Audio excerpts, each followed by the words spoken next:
इस उपचुनाव को देख के तो यही लग रहा है कि बाप की कुर्सी अब सिर्फ बेटा ही संभालेगा।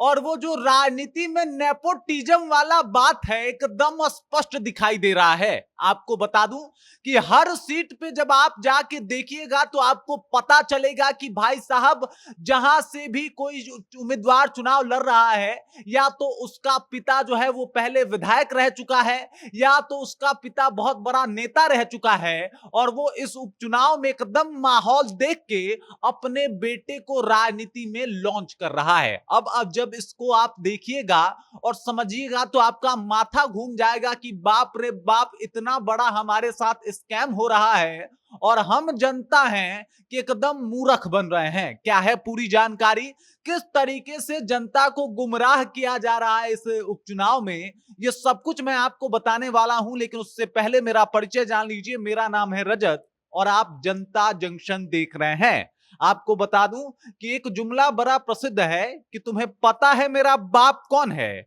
और इस उपचुनाव में सभी प्रत्याशी यही बताने की कोशिश कर रहे हैं कि तुम जानते हो कि मेरा बाप कौन है। क्योंकि देख लीजिए ना, सबसे पहले रामगढ़ से शुरू करते हैं। रामगढ़ में जो उम्मीदवार हैं उनका नाम है सतीश सिंह, और इनके पिता का नाम है जगदानंद सिंह। जी बिल्कुल, ये वही जगदानंद सिंह है जिनका तूती बोलता है रामगढ़ में। एकदम से माहौल बनाने में एकदम ये पूरा कोई कसर नहीं छोड़ते रामगढ़ में। और रामगढ़ तो छोड़ दीजिए जनाब, राजद में भी इनका कद जो है वो बहुत बड़ा है। राजद में ये प्रदेश अध्यक्ष हैं, मतलब तेजस्वी यादव के बाद नंबर 2 का नेता इनको कहा जा सकता है। अब इससे आप इनके कद का अंदाजा लगा सकते हैं। इनके जो बड़े भाई हैं वो सुधाकर सिंह हैं, जो बक्सर से सांसद हो चले हैं। और अब देख लीजिए, इनको भी घुसा दिया गया है राजनीति में कि चलिए भैया आप भी चुनाव लड़ लीजिए ना। अब सोचिए जरा, चाहे वो रामगढ़ की बात हो या फिर आरजेडी की, तो क्या रामगढ़ में इससे बड़ा कोई राजपूत चेहरा नहीं था, या फिर आरजेडी में प्रत्याशियों की गिनती जो है वो एकदम बिल्कुल खत्म हो गई थी कि इनको टिकट देना पड़ा। तो ये क्या है, और ये तो वही है ना कि भाई इनको लॉन्च किया जा रहा है कि चलिए भैया आप भी राजनीति कीजिए। वो कहा जाता है ना, आरजेडी की कहावत है कि राजा का बेटा अब राजा नहीं बनेगा। अरे भैया, कर तो आप वही रहे हैं, राजा के बेटा को ही राजा बना रहे हैं, और फिर ये जुमला पढ़ रहे हैं, तो इसका कोई फायदा होने वाला है नहीं। भले कुछ लोगों को आप बेवकूफ बना ले, मूर्ख बना ले और वोट लेने में कामयाब हो जाएं, लेकिन एक दिन आपका भेद जरूर खुल जाएगा कि आप राजनीति सिर्फ अपने परिवार और अपने पार्टी को आगे बढ़ाने के लिए कर रहे हैं। वहीं दूसरे नंबर पे आ जाइए। दूसरा नंबर है तरारी का।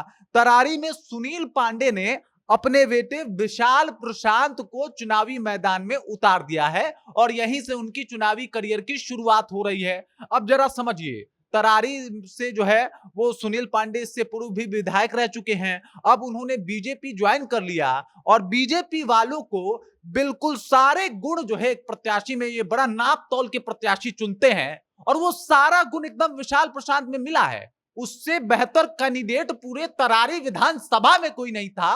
भले बीजेपी कहे कि हम बड़े नाप तौल के कैंडिडेट देते हैं, लेकिन ये नहीं है। यहां भी परिवारवाद को बढ़ावा दिया जा रहा है, और यहां पे भी उसी तर्ज पे काम हो रहा है कि भाई राजा का बेटा ही राजा बनेगा। और ये पूरा माहौल देख लीजिए, सुनील पांडे का दबदबा है, इसमें कोई शक नहीं है। लेकिन विशाल प्रशांत का राजनीतिक करियर क्या है, वो कहां पे जाके किस तरीके का मदद किए हैं, या कुछ काम किए हैं, या फिर कुछ काम करवाए हैं, ये अभी भी एक प्रश्न है। लेकिन उसके बाद भी इनको टिकट दे दिया जाता है। तो फिर ये सवाल पूछना लाजमी है कि आप किस एकता की बात कर रहे हैं, और आप किससे किसको खतरा बता रहे हैं। भाई साहब, खतरा तो सबसे ज्यादा नेताओं से है, बिहार की जनता को। अब तीसरे नंबर पे आ जाते हैं इमामगंज। इमामगंज से पता है कौन चुनाव लड़ रहा है? इमामगंज से जीतन राम मांझी की बहू दीपा मांझी चुनाव लड़ रही हैं। इमामगंज जो सीट था पहले जीतन राम मांझी के खाते में था, उसके बाद इन्होंने ये सीट जो है वो अपनी बहू दीपा मांझी को दे दिया कि आप यहां से चुनाव लड़िए। अब एक सवाल है, बड़ा ये पिछड़ों के नेता कहे जाते हैं, तो ये प्रश्न पूछना लाजमी है कि इमामगंज में जो आबादी है मांझियों की, वो सबसे ज्यादा है, 1 नंबर पे है। और अगर आप वाकई मुसहरों को और मांझियों को आगे लाना चाहते हैं मांझी जी, तो ऐसा क्यों किया आपने, अपने बहू को टिकट क्यों दिया? क्या कोई योग्य व्यक्ति आपको और नहीं दिखा इमामगंज में जो दीपा मांझी से ज्यादा योग्य हो, ज्यादा बेहतर हो और ज्यादा विकास के बारे में सोच सकता हो?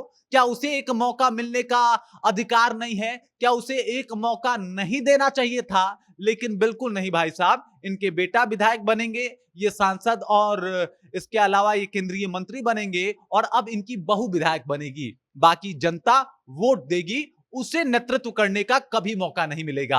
आपको और हमको नेतृत्व करने का कभी मौका नहीं मिलेगा। उसके बाद आप अब आ जाते हैं बेलागंज। बेलागंज में तो माहौल ही अलग है भाई साहब। सुरेंद्र यादव ने अपने बेटे विश्वनाथ यादव को यहां से टिकट दे दिया है। बेलागंज की कहानी जान लीजिए। बेलागंज से पहले सुरेंद्र यादव जो है वो विधायक थे और उसके बाद जब ये जीत जाते हैं वहां, मतलब सांसद ही जीत जाते हैं और चले जाते हैं एकदम संसद भवन में, तो वहां से अपने बेटे को टिकट दे देते हैं। और बेटे को टिकट देते कैसे हैं? मतलब आरजेडी के ये प्रत्याशी हैं और आरजेडी वाले दिलवा देते हैं। सवाल फिर से यही है कि क्या विश्वनाथ यादव से बेहतर कोई बेलागंज में यादव का नेता नहीं था? या फिर अगर आप अपने समाज को ही बढ़ावा देना चाहते हैं तो क्या यादव में कोई और बेहतर यादव नहीं है? सवाल तो पूछे जाएंगे।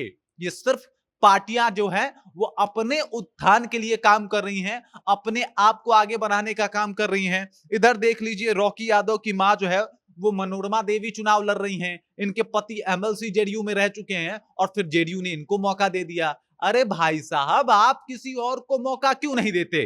कब तक जनता सिर्फ वोट करेगी और आपके इन छद्म भेषों में छुपे, वो कहा जाता है ना कि आप कहते हैं कि हम विकास का काम करेंगे, आप कहते हैं कि हम एकदम बिहार को बदलने का काम करेंगे, नेपोटिज्म खत्म कर देंगे। तो इससे बड़ा नेपोटिज्म का क्या उदाहरण है? 4 सीट पे उपचुनाव हो रहे हैं और चारों सीट पे आपको नेपोटिज्म का प्रचंड उदाहरण देखने को मिलेगा और फिर आपका माथा घूम जाएगा कि अरे यार, फिर से हमारे साथ स्कैम हो गया। आप एक बार जरा सोचिएगा और विचार कीजिएगा कि आखिरकार ये जो चुनाव लड़ने और लड़ाने वाले लोग हैं, ये किस तरीके से आपका मिसयूज कर रहे हैं। अगली बार जब आप इसके ऊपर विचार कीजिएगा तो शायद बिहार की एक बदलती तस्वीर हमें देखने को मिलेगी। फिर शायद ये पता चलेगा कि भले हमें जात के नाम पे, मजहब के नाम पे, धर्म के नाम पे ये लड़ाने वाले लोग सिर्फ अपना फायदा देखते हैं, आपका नहीं। बाकी इस जानकारी को लेके, इस अपडेट को लेके आप क्या सोचते हैं? आपके जहन में क्या कुछ चल रहा है?